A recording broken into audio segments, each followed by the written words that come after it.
नमस्कार, मैं हूं सुमित झा। आप देख रहे हैं पुरवैया डीएनए। दुनिया में करीब 80 करोड़ लोग ऐसे हैं जिन्हें 2 जून की रोटी नसीब नहीं होती।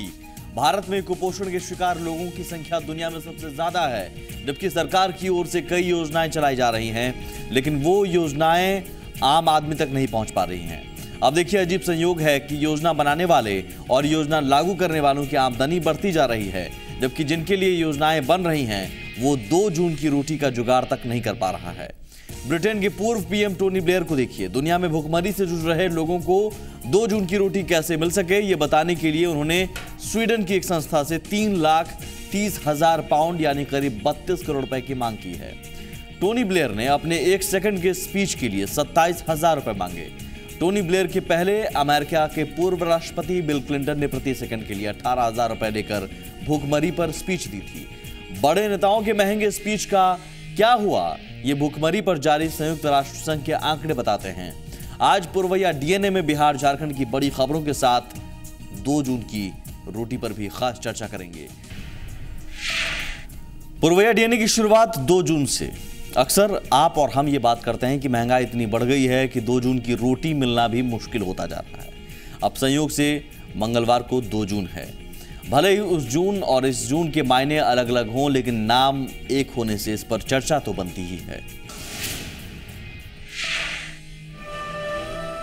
ये 2 जून की रोटी है। इसे खाकर समाज का एक बड़ा तबका अपनी भूख मिटाता है। इसी रोटी के लिए वो दिन रात जद्दोजहद करता है। रहने के लिए 2 गज जमीन मिले ना मिले, पहनने के लिए 2 मीटर कपड़ा मिले ना मिले, लेकिन इंसान की सबसे बड़ी जरूरत यही 2 जून की रोटी है। इसके बिना कोई काम हो नहीं सकता। इंसान बोलता है कि आसानी से रोटी मिले, लेकिन आसानी से नहीं, जब तक खटिएगा नहीं तो 2 वक्त का रोटी नहीं मिलेगी। सड़क किनारे रहता है ये परिवार। रोटियां बेलनी पड़ती हैं 2 जून की रोटी के। 2 जून को रोटी कमाना बहुत मुश्किल हो गया।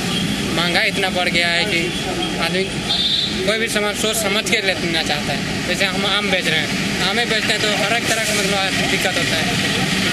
मीठा है कि खट्टा है, तो लाने के बाद भी आदमी नहीं लेता है। उसके बाद बहुत दिक्कत होता है। 2 जून को रोटी पकाना बहुत मुश्किल है। जब तक इंसान है तब तक रोटी है, जब तक रोटी है तब तक इंसान है। लेकिन इंसान और रोटी के बीच में एक चीज और है, महंगाई। हर एक व्यक्ति को 2 टाइम का रोटी मिल रहा हो, लेकिन कुछ लोग करोड़पति हैं, कुछ लोग अरबपति भी हैं।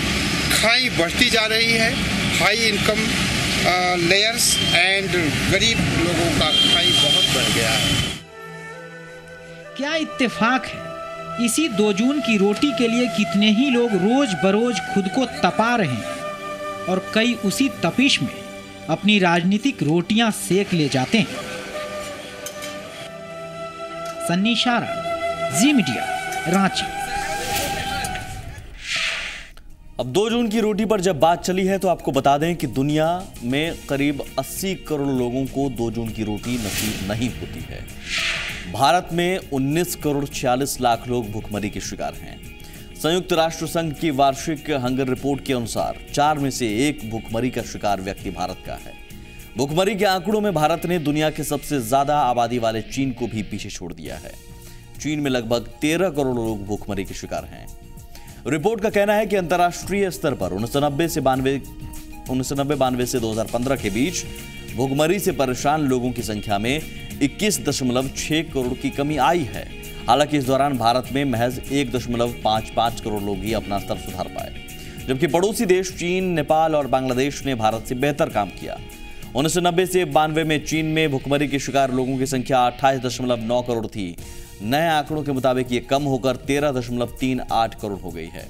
1990-92 से अब तक नेपाल में भुखमरी से परेशान लोगों की संख्या में 65.6% और बांग्लादेश में 49.9% की कमी आई है।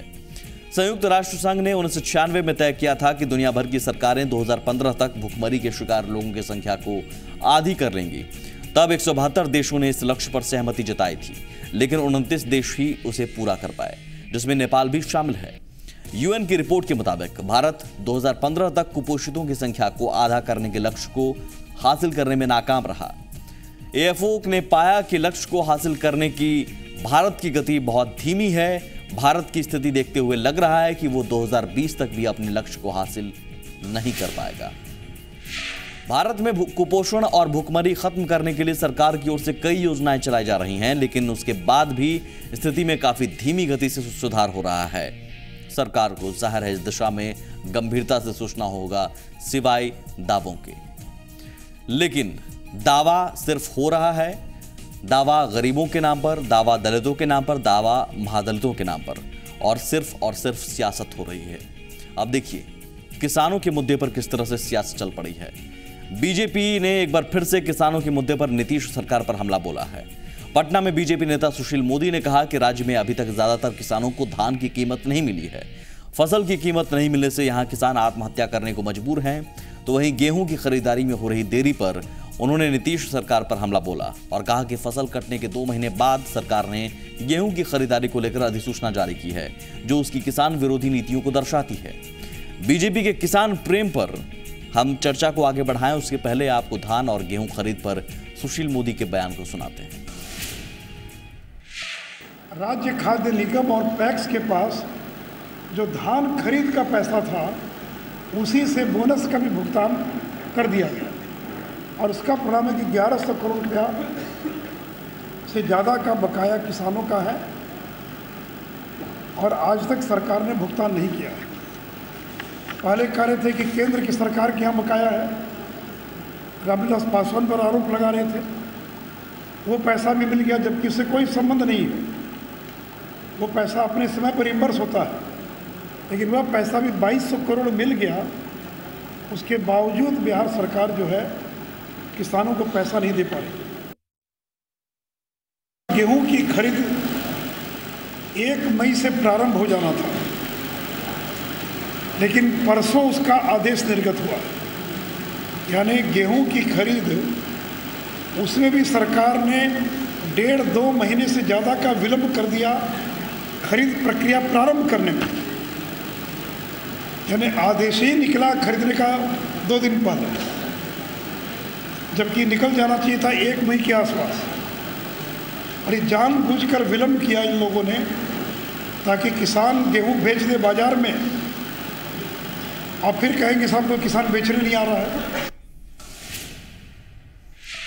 किसानों के मुद्दे पर नीतीश सरकार की नाकामी बताते बताते सुशील मोदी ने बीजेपी के एजेंडे को भी बताया। उन्होंने कहा कि अगर आने वाले दिनों में बिहार में बीजेपी की सरकार बनती है तो उन्हें ब्याज मुक्त ऋण दिया जाएगा और आज जिन समस्याओं का उन्हें सामना करना पड़ रहा है वो बीजेपी के शासन में दूर हो जाएंगी। किसानों को किसी भी तरह की कोई दिक्कत नहीं होगी, उन्हें उनकी फसल का पूरा लाभ मिलेगा। किसानों को अगर सस्ते दर पर अगर कृषि ऋण मिलता है तो कृषि का भी विकास होगा, उपज बढ़ेगी और किसानों को एक बड़ा इंसेंटिव मिलेगा। इसलिए अगर बिहार में एनडीए की सरकार बनती है, इसको हम लोग अपने मैनिफेस्टो में शामिल करेंगे और हम लोग उनको ब्याज मुक्त ऋण, इंटरेस्ट फ्री लोन, यह बिहार के किसानों को हम लोग देने का काम करेंगे। सुशील मोदी के इस बयान के बाद सवाल यह है कि क्या बीजेपी सच में किसानों की समस्याओं को लेकर गंभीर है या ये उसका चुनावी लॉलीपॉप है। अब इस मुद्दे पर थोड़ी चर्चा कर लेते हैं, इसका डीएनए टेस्ट करते हैं इस बयान का। बिहार की 80% आबादी खेती और पशुपालन पर निर्भर है। यहाँ जमीन का आसमान वितरण है। 71.6% किसानों के पास 5 एकड़ से कम जमीन है। इनमें ज्यादातर लोग मालगुजारी पर जमीन लेकर खेती करते हैं। सबसे खराब हालत इन्हीं किसानों की है क्योंकि इन्हें खेती करने से पहले जमीन मालिक को पैसा देना पड़ता है, फिर 1 एकड़ धान की खेती में 9 से 10 हजार रुपए और खर्च करने पड़ते हैं। इस तरह जोड़ा जाए तो 1 एकड़ धान की खेती में किसान को लगभग 20,000 रुपए खर्च हो जाते हैं। लेकिन उपज के बाद ये गारंटी नहीं है कि उनकी फसल का उचित मूल्य मिल जाए। यही कारण है कि लोग आज खेती से दूर हो रहे हैं। राष्ट्रीय नमूना सर्वेक्षण के आंकड़े के अनुसार भारत के 45% किसानों को अगर कोई और काम मिल जाए तो वे खेती बाड़ी छोड़ने के लिए राजी हैं। इसी अध्ययन के मुताबिक एक किसान खेती की आमदनी से अपने जीवन का लगभग 30% ही खर्च निकाल पाता है। NSSO का ही आंकड़ा बताता है आज 80 से 85% किसान कर्ज के बोझ से दबे हैं। यह आंकड़े केवल उन किसानों के हैं जिनके पास अपनी जमीन है। भारत में बहुत से ऐसे लोग हैं जो कृषि पर निर्भर हैं, लेकिन उनके पास कोई जमीन नहीं है, वे सिर्फ मजदूर हैं। उनकी स्थिति आप खुद समझ सकते हैं। बिहार में कृषि का रोड मैप विकसित नहीं हुआ है, जिस कारण आज यहां के किसान हताश और निराश हैं। राज्य सरकार के प्रति किसानों की इसी हताशा और निराशा को बीजेपी कैश करना चाहती है और यही कारण है कि विधानसभा चुनाव के पहले सुशील मोदी किसानों के मुद्दे पर मुखर हो गए हैं। मतलब साफ है कि एक बार फिर से किसानों के मुद्दे पर सियासत शुरू हो गई है, जो हमेशा से होती रही है। शायद गंभीरता से किसानों के मुद्दे पर विचार करने की जरूरत है। एक छोटा सा ब्रेक लेंगे हम। ब्रेक के उस पार बात हजारीबाग की घटना की। हम बात करेंगे कोयलांचल में किस तरह से एक बार फिर से कोलवार की तस्वीर नजर आने लगी है।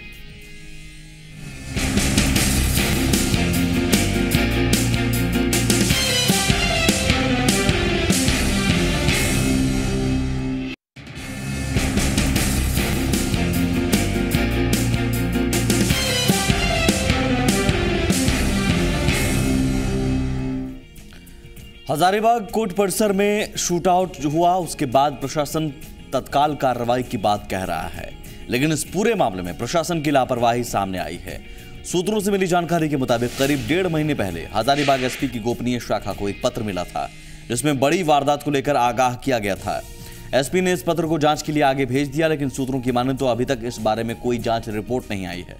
अब सवाल उठता है कि जेल के अंदर से संचालित हो रहे गिरोह को रोकने की कोशिश क्यों नहीं की गई। इसे पुलिस की लापरवाही नहीं तो और क्या समझा जाए। जो गुमनाम पत्र हजारीबाग एसपी को मिला था उसमें पांडे गिरोह और सुशील श्रीवास्तव गिरोह के बीच तनाव का भी जिक्र था उसमें, लेकिन प्रशासन ने इसे गंभीरता से नहीं लिया और नतीजा मंगलवार को हजारीबाग कोर्ट परिसर गैंगवार का गवाह बना। अब आप सोच रहे होंगे कि पांडे गिरोह और सुशील श्रीवास्तव गिरोह के बीच इतनी दुश्मनी क्यों थी, कैसे इन लोगों के बीच खूनी खेल की शुरुआत हुई। तो आइए आपको बताते हैं इस खूनी खेल के पीछे की कहानी। सुशील श्रीवास्तव के लोगों ने गैंगस्टर भोला पांडे और किशोर पांडे की हत्या की थी। इससे पहले पांडे गिरोह के लोगों ने सुशील श्रीवास्तव की पत्नी की रांची में गोली मारी थी। 1 महीने तक इलाज के बाद उन्हें बचाया जा सका। सुशील के रांची स्थित डोरंडा आवास पर भी फायरिंग हुई थी। सुशील श्रीवास्तव कभी भोला पांडे का शूटर हुआ करता था। भोला पांडे की हत्या फिर 2010 में की गई। इसके बाद उसके भतीजे किशोर पांडे ने गिरोह की कमान संभाली। किशोर की हत्या भी पिछले साल जमशेदपुर में कर दी गई थी। किशोर की हत्या के बाद विकास तिवारी पांडे गिरोह को संभाल रहा है। फिलहाल विकास पतरातू में रहता है और इस वारदात के पीछे भी विकास का हाथ माना जा रहा है। पांडे और श्रीवास्तव गिरोह के बारे में बताया जाता है कि दोनों के बीच कोयले के अवैध कारोबार को लेकर संघर्ष है, जिसकी सल्तनत करोड़ों में है। अब सवाल यह है कि जब सालों से इस गिरोह के बीच खूनी संघर्ष जारी थी तो पुलिस प्रशासन लापरवाह क्यों बना रहा। आखिर कैसे कोर्ट परिसर की सुरक्षा में सेंध लग गई। क्या झारखंड पुलिस का सूचना तंत्र फेल हो चुका है। क्या झारखंड पुलिस गैंगवार पर लगाम लगाने में विफल है। क्या कोयले के अवैध कारोबार को लेकर दहलता रहेगा झारखंड। और सबसे अहम सवाल, अपराधियों के पास AK-47 कहां से आया। ये तमाम सवाल हैं जिसका जवाब फिलहाल किसी के पास नहीं है, लेकिन हम उम्मीद करते हैं कि इस घटना में हुई चूक से पुलिस प्रशासन सबक लेगा और आगे ऐसी घटना ना हो इस दिशा में कार्रवाई करेगा। फिलहाल पुरवैया DNA में बस इतना ही। नमस्कार।